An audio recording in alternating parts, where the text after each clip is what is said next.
Now the Three Martini Lunch with Greg Corombos and Jim Garrity. And welcome, everyone, to the Wednesday edition of the Three Martini Lunch, along with Jim Garrity of National Review. I'm Greg Corombos of Radio America. Good, bad, and crazy martinis for you as usual. And we start with a pretty awful good martini, but it came out yesterday through the Congressional Budget Office report.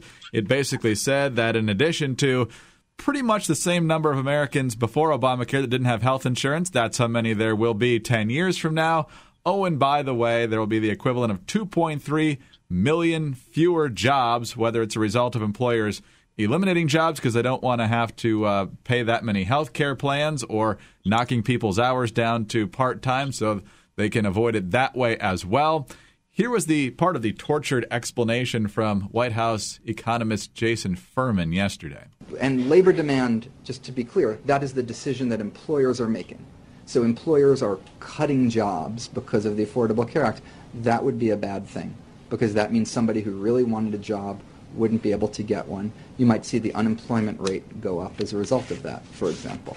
CBO explicitly says that you're not going to see an increase in the unemployment rate, that when you see changes, it'll be that person who maybe didn't want to work those hours.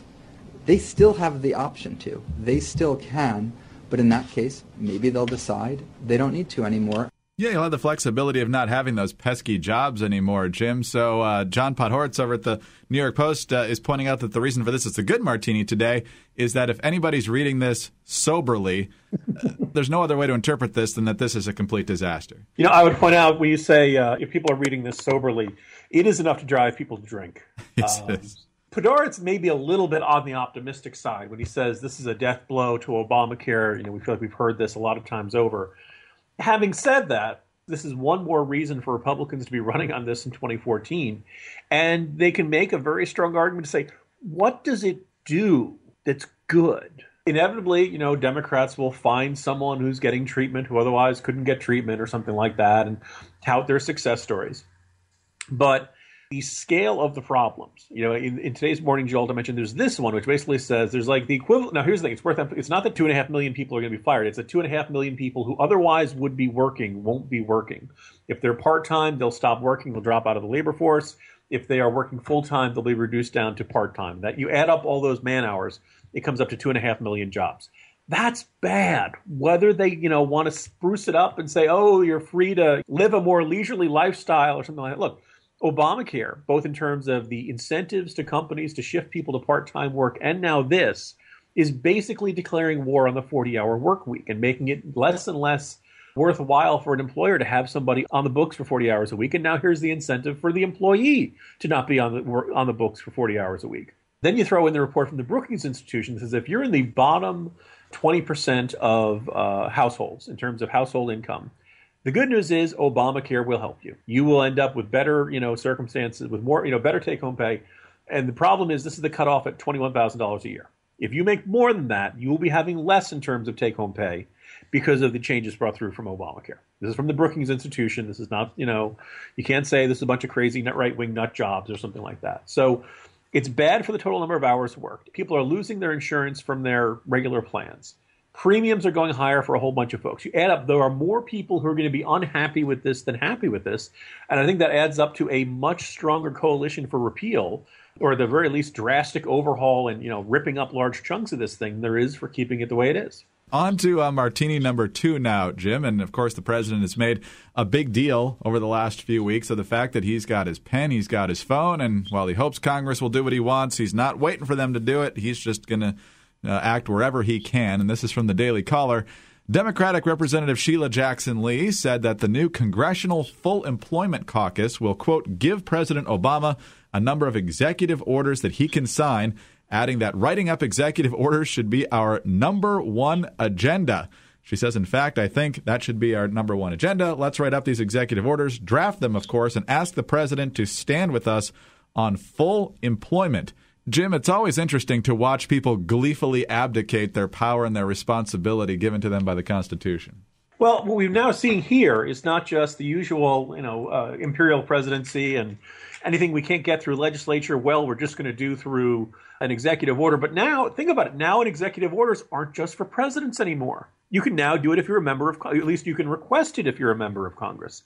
So now what it is that if you're a member of the House minority, this is a way of invalidating the House elections by saying, Sheila Jackson Lee, through the imperial presidency and the executive order process, can make changes to law that otherwise you'd require a House majority to enact.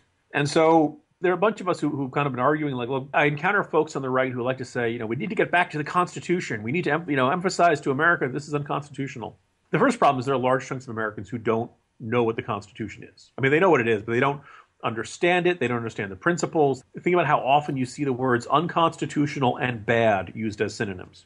There are a lot of things that are bad in American life that are perfectly legal. Okay, you see the effort to restrict things like hate speech or something like that. The Constitution was there to limit government power, and we're in an era where large chunks of people don't understand the concept that government doesn't have to solve every problem. It shouldn't try to solve every problem. It tends to create new problems when it tries to solve problems. And, these things are better addressed by Burkean platoons, these little groups of community, there's non-governmental solutions for societal problems. People don't get that anymore. And so in light of this, Sheila Jackson Lee, not surprising to see her being the strongest advocate of this idea of if I want it, it should happen, entirely separate from what the Constitution says or what the law says or whether there's a legislative majority for this thing. It's very, very dangerous. The only good news we can think of is, boy, imagine what a Republican president can do with this kind of power. Well, I'm sure it'll be the most horrific idea in American history. If then we'll be worried about the imperial presidency again. Yes. Then it'll be, bad.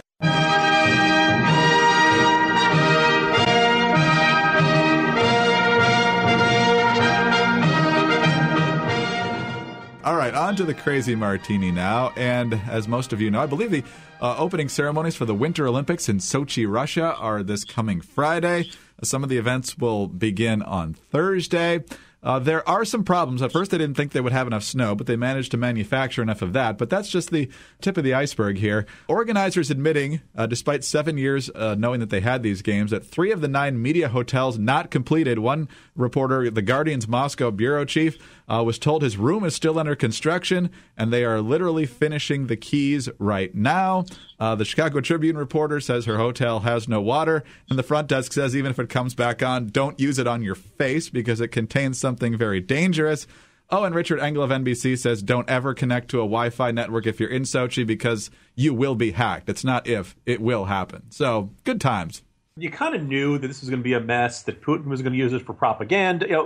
We went through a lot of this in China a couple of years back in 2008. And, the idea is, well, look, by putting the games to China, we'll improve their human rights record. And that really didn't happen at all.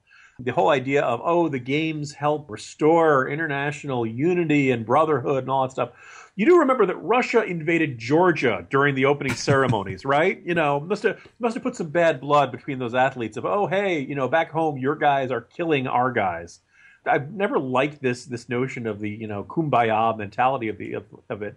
I never liked the idea of giving the Olympics to brutal regimes, and I think Russia increasingly hits that. We've talked about it probably in past martinis, the serious security worries about the idea of the Chechens or other Islamists or other guys trying to blow up stuff. They've already had bombings elsewhere in Russia. They're not too far from Chechnya, and that's obviously been a hotbed of violence for a really long time. The invasion of privacy, the fact that Russian thugs are beating up gays because the country is vehemently anti-gay.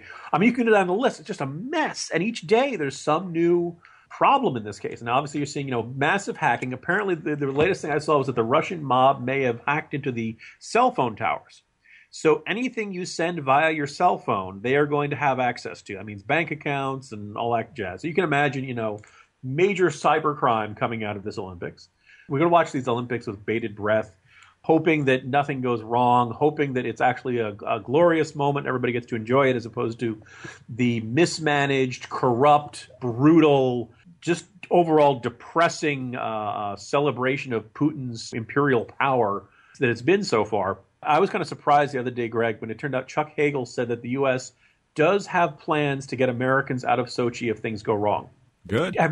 Well, it's good to know. Having said that, I don't remember them ever announcing that they had plans to do this before any other Olympics before. True. And I'm trying to imagine like a scenario, like chemical attacks. Are you thinking, the idea that we basically have plans made up to evacuate our people if necessary. Between that, comments from the FBI saying that the Russians aren't necessarily listening to them on counterterrorism suggestions and things like that, I have seen more signals from the U.S. government that some might see as a bit of, butt covering, a bit of, look, we gave them advice, we told them how to deal with this. I have no secret sources on this or anything like that, but I just can't help but suspect there are a lot of people in the U.S. government who think something very bad is going to happen in Sochi. So, knocking on wood, hopefully nothing happens. But in retrospect, the International Olympic Committee really needs to have its head examined, because I think after this they're heading to Rio de Janeiro, which last I checked was like a Grand Theft Auto game. In real life, with gangs and violence, and my understanding is the gangs shot a police helicopter out of the sky, stuff like that. So I understand Damascus, Pyongyang, and Mogadishu are other hot pot contenders for the next Summer Olympic Games. After that, you led right into one of my final points. First of all, I don't remember even the Salt Lake Olympics, just months after 9/11, having people this concerned about the security and the potential of a terrorist attack there. Secondly, what are the odds that Putin brings Bashar Assad to his box for the opening ceremonies? Oh, very good. Yeah. Man, I understand that Syrian team's a killer. Yeah, Syria in the Winter Olympics, they're always the biathlon. They're actually, the snipers are pretty good. Oh, gee. Wow. Well, on that cheery note, America. All right. Jim, have a great day. We'll talk to you tomorrow. See you tomorrow, Greg. Jim Garrity of National Review. I'm Greg Columbus of Radio America.